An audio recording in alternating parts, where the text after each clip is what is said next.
This is Jeff Dumbarello, broker of Steelbridge Realty, here to talk about the 2014 Lee County, Florida residential market in review. Disclosure, this is my work done for me and shared with you. The data came from multiple sources. Those sources are the Lee County Clerk of the Court, the City of Cape Coral, the U.S. Census, and the MLS data. About us, we're a licensed real estate brokerage. We use cutting-edge marketing techniques to offer solutions in today's challenging environment. Our group of professionals have decades of experience. And whether you're buying or selling a home, hire someone like us. We want to earn your business. We invite you to contact us. We will be happy to assist you with this important transaction. 5 things you need to know that happened in 2014. Number 1, the distressed market is really an afterthought to everyone but the buyer who waited too long to enter the market and the service providers who made it their entire business model. This is a chart showing the percentages by month of the distressed market, and here lately we're in the 20, all the way from 15 to 21% in 2014. Here's a chart of foreclosures. I made this chart last January, and I was pretty sure we had assumed the new normal status. This is the chart from this year, and we have definitely assumed the new normal status of foreclosures, which is essentially about 125 to 300. Here's the entire foreclosure trend for perspective. This was the second bump. I think a lot of people thought it was going to resemble this as another second wave.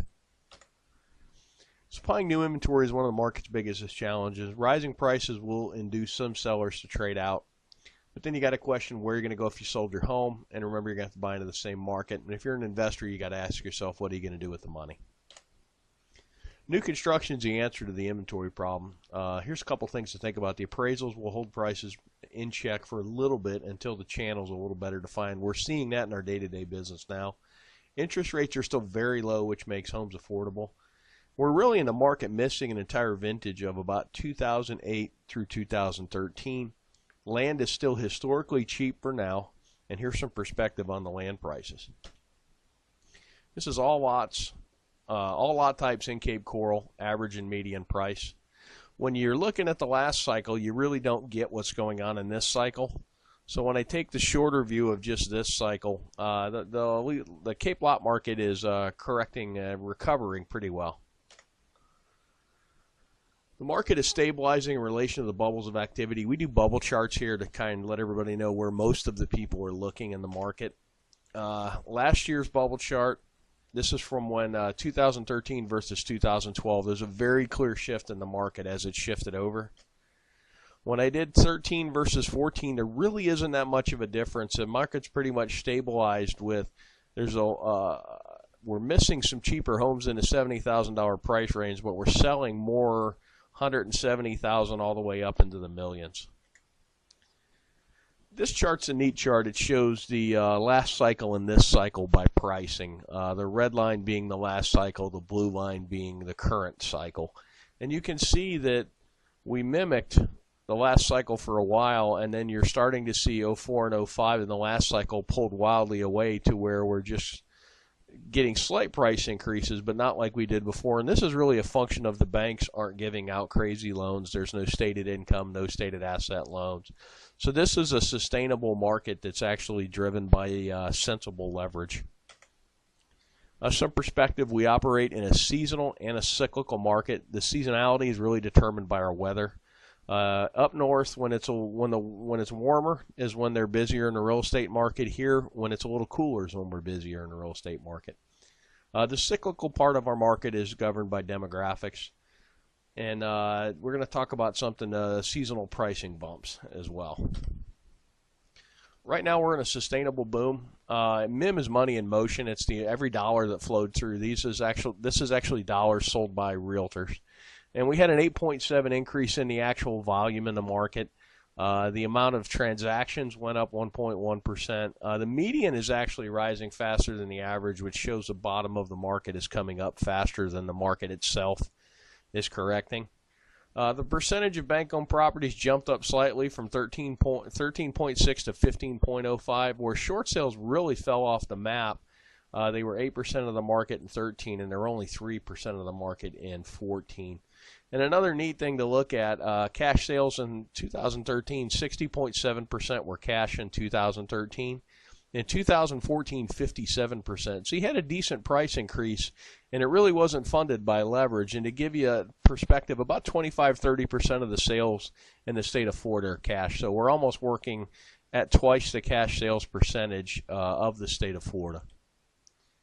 Money in motion is a key indicator. As long as the market continues to grow, that's a really good thing. The median's rising higher than the average. We talked about that. We also talked about the cash sales percentage. One thing I learned, if you base your business model on short sales, you need to find something else to do. And we're truly in a market where the buyers are paying slightly more for a slightly older and slightly smaller home. Market specifics. Two asset classes that really jumped out to me are townhouses and manufactured homes are actually growing. By property types, what's interesting to me is the manufactured homes are up 20% in sales counts, as are the townhouses. And when you look at the price increases, they're probably some of the lowest price increases, and that's the market seeking a good quality buy, basically. The single-family homes are up 7%. They just about mimic the market as a whole. A few thoughts on the jump in mobile homes and townhomes. Mobile homes have both a lower cost of entry and a lower cost to keep, and the blue-collar retirees from up north love them because they really only need them for 3 or 4 months of the year because they're still home doing stuff and walleye fishing and playing with the grandkids. But it's a nice, affordable home to get out of the cold weather. Townhouses kind of represent the same if you're adverse to a mobile home purchase. And really and truly, we found within the market that as the site-built homes hit a certain number, the manufactured homes take off, and it's about 3 to 1. So if a site-built home was trading for $300,000, the manufactured homes at $100,000 represent a lot of value to a retiree buyer. This is kind of what happened by city. 2014, what happened by city. And just a year-over-year difference. Punta Gorda's really burnt store, up 15%. That's pretty good. Lehigh Acres up 13%. And when I look down, Captiva's up 27%, which is pretty impressive. Things to watch in 2015.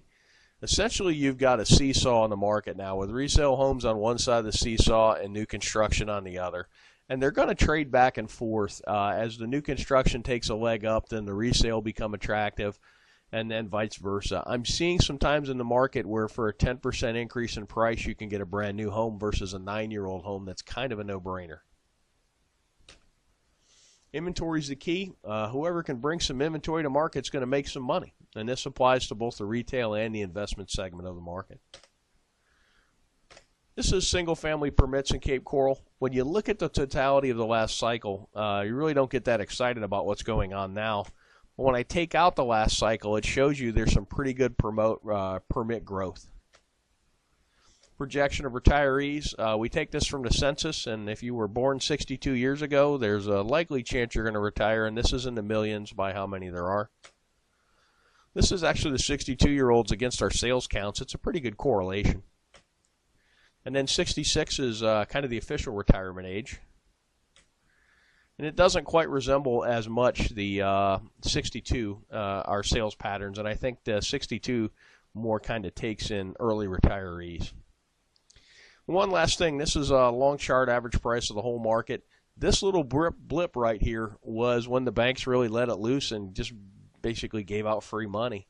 And that's kind of what we're looking for now is everybody's looking for when this time is coming back, and it's really going to be tied to leverage.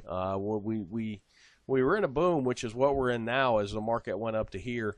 And then when the banks went crazy, and you also had Hurricane Charlie in here, which took a little inventory and dumped some insurance money into the market, which kind of overheated it a little more. But this was based on easy money and basically turned into a mania. And that's kind of what you got to watch for now is loan programs.